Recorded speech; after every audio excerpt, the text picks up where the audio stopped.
I'll tell you a little story. This is in my book. So I had this landlord in Montreal. He lived next door to me. He was an ex-Hells Angels biker. He'd spent a lot of time in prison.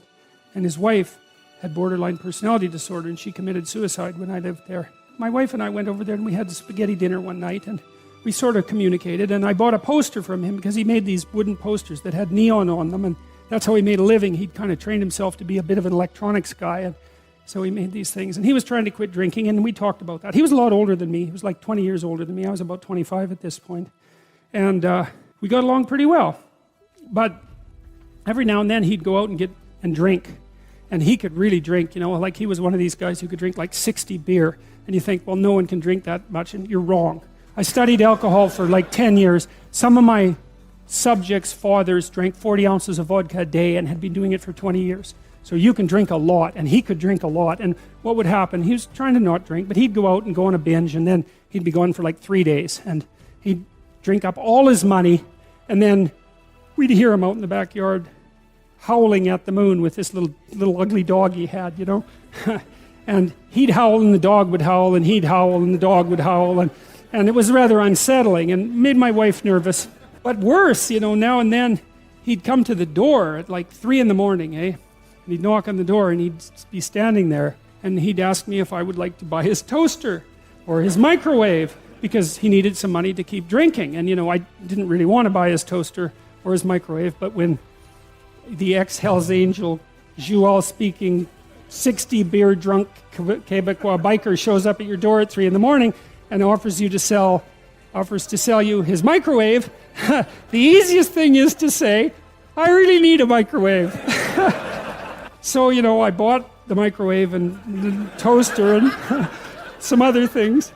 So one time he took me out on his 750 Honda, and he put me on the back of it. He wanted to show me his lair, I guess, his hangouts. And I got his wife's helmet on, but it didn't fit. It just sit on the top of my head.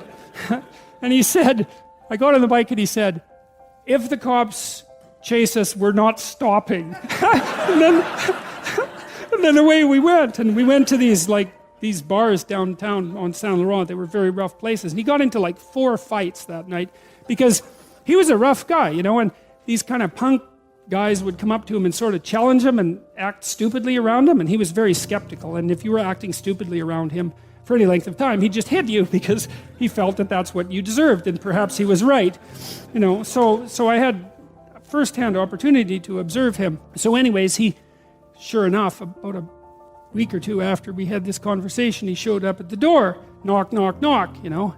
I opened the door, and he was standing there, you know, with his eyes kind of half closed, and he was swaying.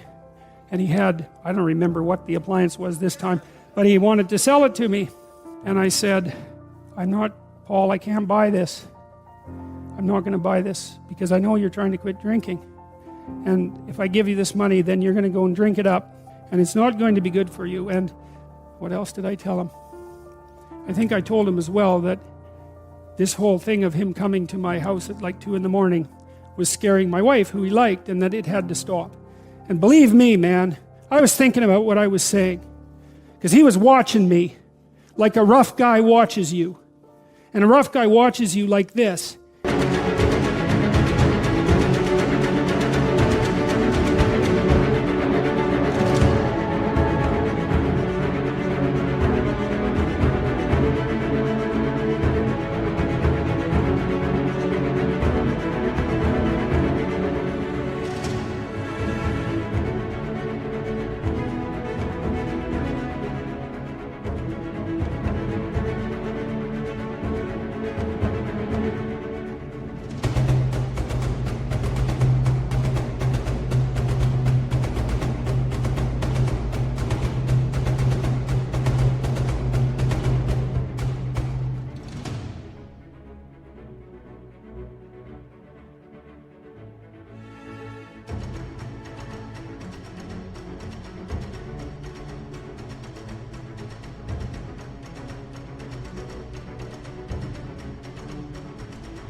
He thinks if you say one thing that indicates contempt, you're going to bloody well pay for it.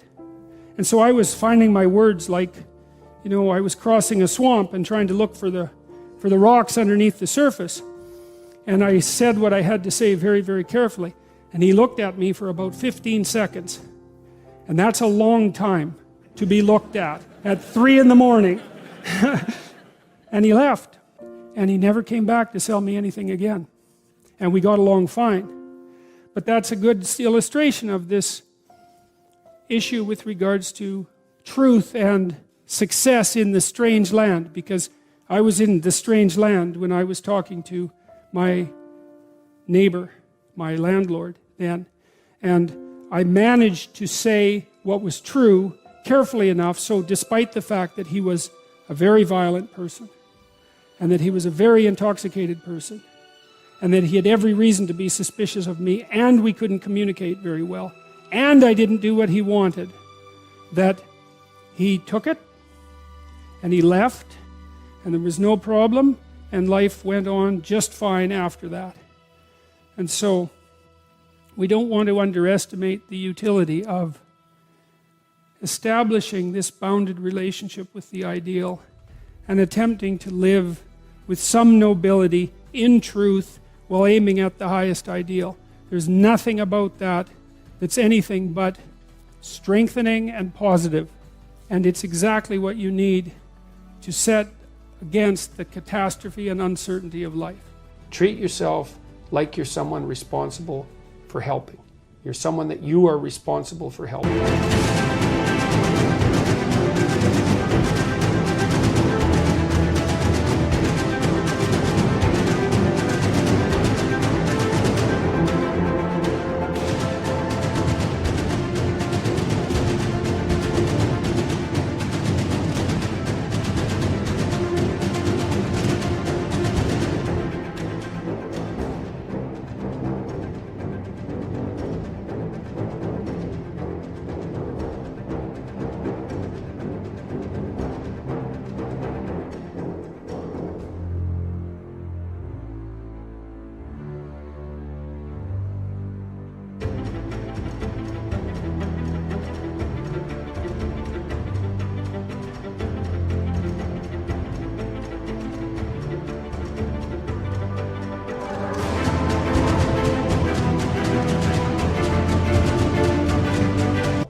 So what that means is you have to start from the presupposition that despite all your flaws and insufficiencies, that it's worth having you around and that it would be okay if things were better for you.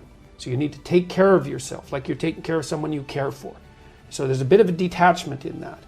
And then the next thing is, okay, so now look 3 to 5 years down the road. Okay, you get to have what you need and want, assuming you're being reasonable and that you actually want it, which means you're willing to make the sacrifices that would make it possible. Well, you need a pathway to it. You know, if it's 10 stories up above you, you need a staircase to get there, right? And so you have to build the staircase too. And so in the future authoring program, so you're asked, first of all, okay, you get to have what you want and need. That's the proposition. But you have to aim at it. You have to define it and aim at it. So then the first thing is, okay, if you could put your family together the way you wanted it to be, what would that look like? And so that might be your siblings and your parents, but that also might be, you know, your wife or your husband and your kids, assuming that you're at that point in your life. If you could have the family you wanted, what would that look like? Right, okay. Career, same thing. You get to have the career or the job that is within your grasp, necessary, and suitable for you if you were taking care of yourself. How are you going to educate yourself? Because you're not as smart as you should be. There's a lot more things you need to know. So you got to keep learning and moving forward. So you need to plan for that. How are you going to take care of yourself mentally and physically, right? So how are you going to avoid the catastrophic temptations, for example, of drugs and alcohol, because that pulls a lot of people down. You need a plan for that. You're going to be a social drinker. How much are you going to drink? How much is too much? What about your drug use? You got to regulate that so it isn't a pitfall. How are you going to use your time meaningful and productively outside of work? Because you need a plan for that. So do you want to...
you want a long-term, stable, intimate relationship? And if you do, then how would you like that to lay itself out? You got to have a vision for that, because if you don't have a vision, you're not going to aim at it. And if you don't aim at it, then you won't even see the opportunities when they arise. That's the thing that's so cool. I wrote about this in chapter 10, which is be precise in your speech. It's a chapter about the fact that aims structure your perceptions. So for example, once you aim at something, your brain, literally, the perceptual structures in your brain, in your visual cortex, reorient themselves to calculate a pathway to the aim. And then what they show you in the world is obstacles to that path and open pathways to the path. That's actually how the world reveals itself. Just like when you're driving in a car and you have a map and you aim at a particular place, then all the things that are related to that place show up in the world. It's exactly the same thing, because you are traveling through time and space, right? And you need a map. And so after you answer these 7 questions, and you're encouraged to do it badly, because a bad plan is better than no plan. It gives you something to improve. So even if your aim is vague, and even if it's off target, if you start aiming and you see you're off target, then you can shift and you can make it more precise.